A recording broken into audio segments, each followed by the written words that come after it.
Halo sobat-sobat Warin dimanapun berada. Yang nampak di layar ini adalah penampakan dari seorang yang bernama Zulkifli M. Abbas atau dikenal juga dengan sebutan Zuma. Adapun oleh sebagian orang, Zulkifli M. Abbas ini dianggap sebagai guru atau ustadz. Zulkifli M. Abbas atau Zuma ini juga memiliki channel YouTube. Demikian penampakan channel YouTube-nya.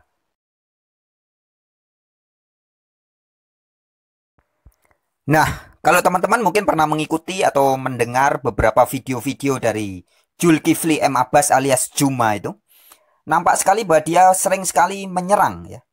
Dalam tanda kutip menyerang atau bahkan melecehkan atau menghina kekristenan dan Bible atau Alkitab. Zuma ini juga kedapatan beberapa kali menuduh atau memfitnah Paulus.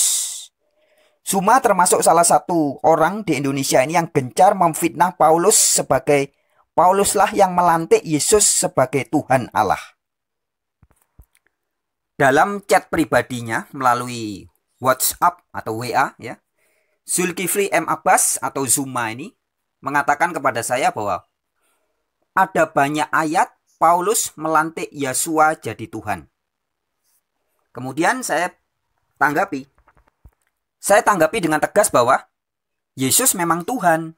Anda aja yang blow on, nggak paham makna Tuhan yang disematkan pada Yesus. Kemudian saya WA dia lagi. Tunjukkan dan buktikan mana saja ayatnya yang menyatakan bahwa Paulus melantik Yesus jadi Tuhan. Oke, tulis yang jelas ya. Saya tunggu. Thanks. Lalu Zuma membalas, kalau ada gimana? Dan saya balas lagi, ya dibuktikan saja Pak. Anda kan bilang ada banyak ayat Paulus melantik Yesus jadi Tuhan. Ayo buktikan aja. Selanjutnya, Zuma menyodorkan ayat Roma 10 ayat 9. Dia juga menyodorkan Roma 4 ayat 24.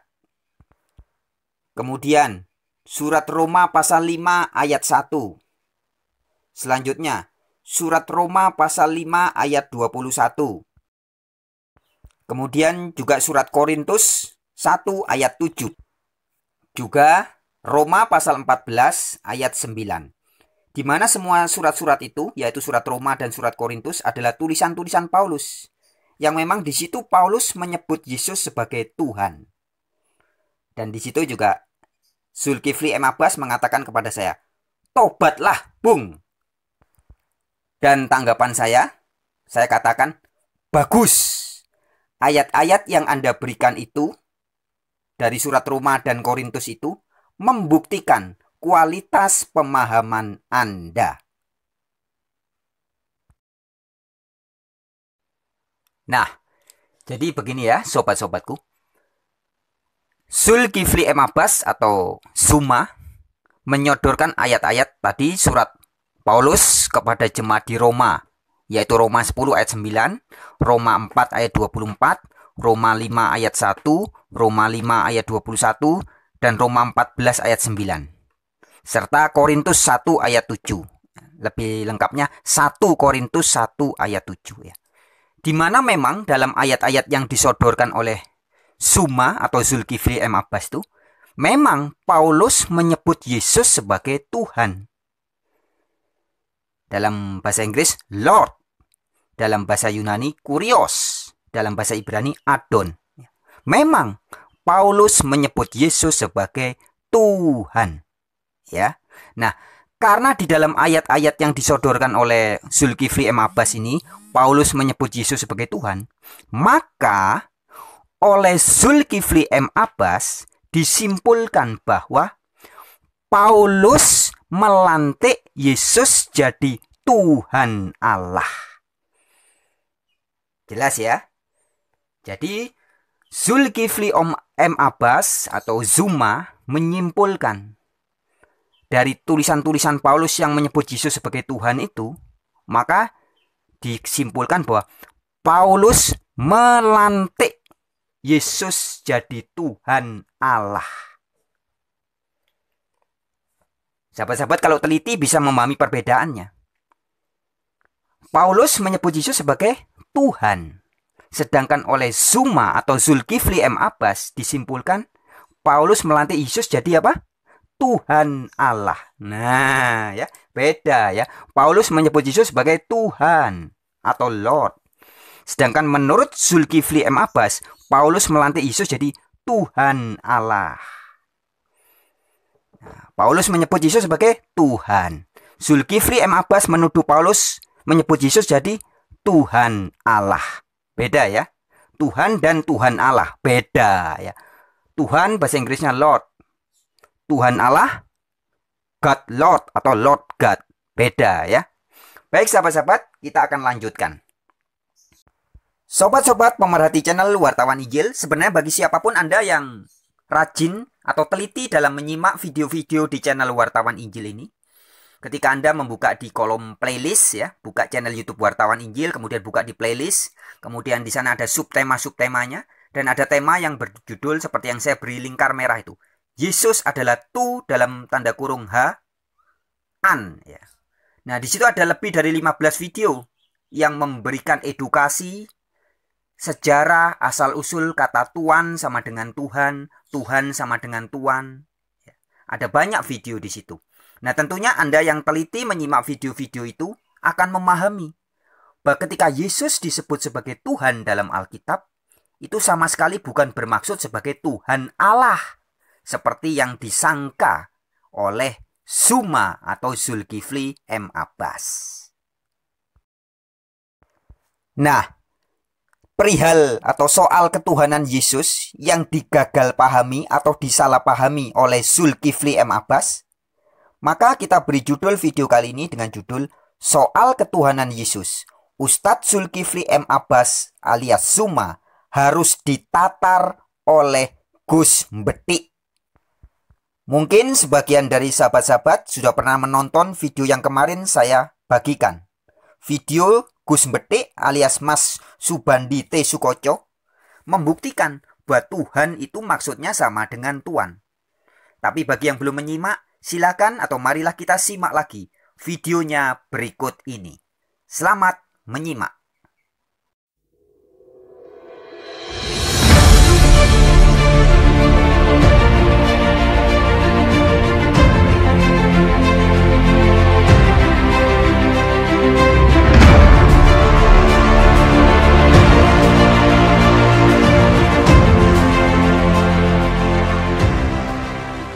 Assalamualaikum warahmatullahi wabarakatuh. Kita sekarang akan coba untuk mendiskusikan tentang polemik sebuah kata Tuhan dalam edisi kebahasa Indonesiaan kita. Apabila itu kita kaitkan dengan kitab suci, khususnya Injil di Perjanjian Baru, yang nanti bagaimana sebetulnya Yesus itu harus diucapkan penyebutannya dengan kata Tuhan atau Tuan gitu. Karena ini jadi polemik gitu. Oke, aku jelaskan dulu tentang polemik kata Tuhan itu.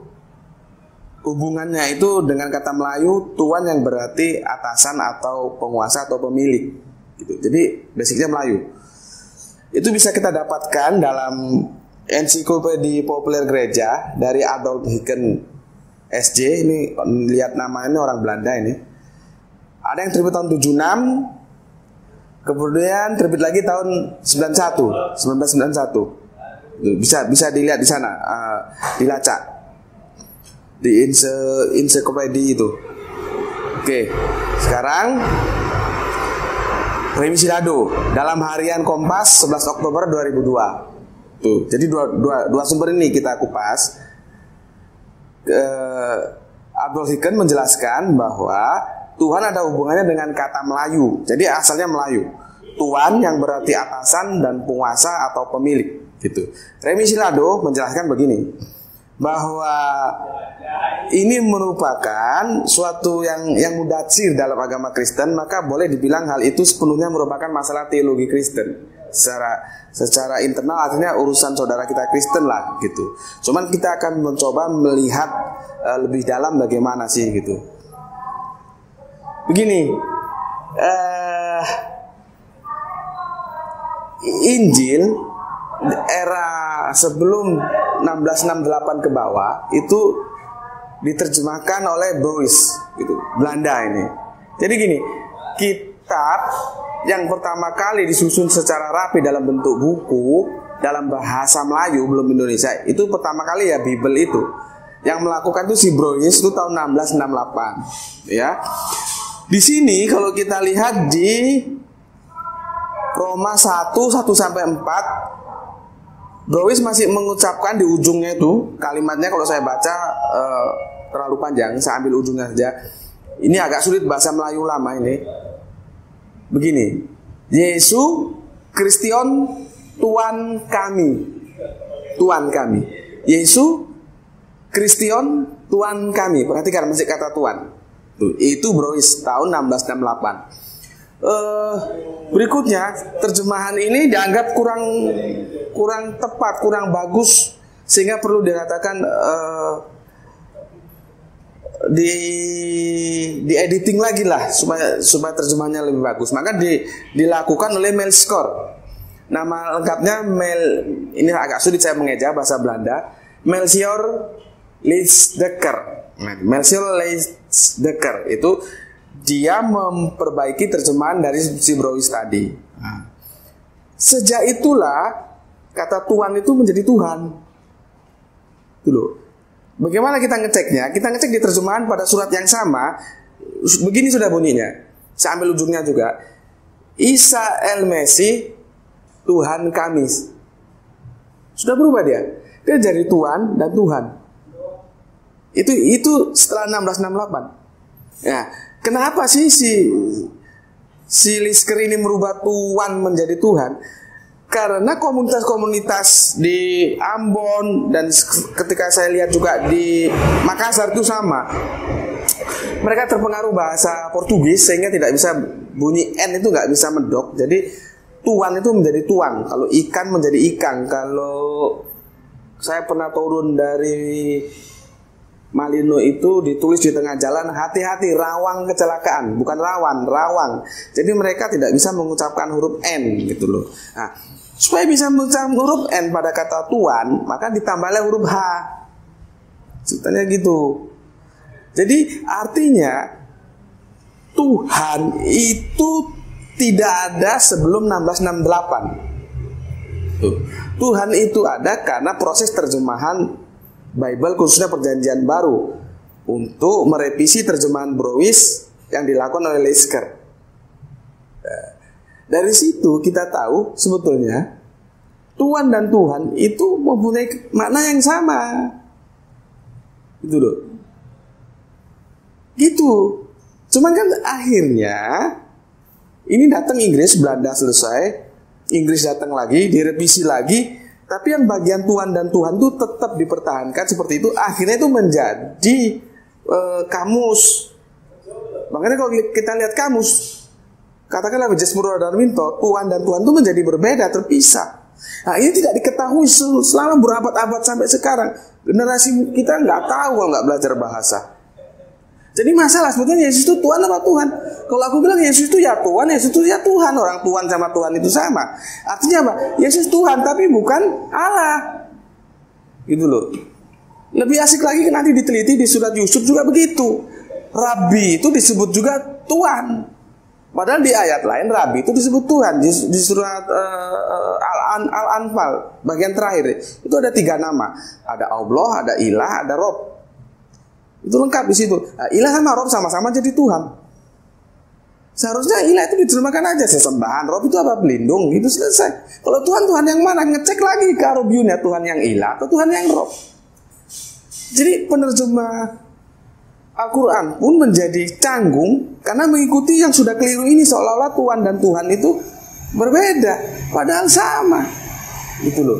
Nah, sejarah ini nggak pernah tahu. Artinya ini menjadi masalah dalam keindonesiaan kita, dalam perspektif Kristen keindonesiaan kita, karena terjemahan. Ya inilah resiko yang harus ditanggung oleh sebuah kitab suci yang terjemahan itu, gitu loh.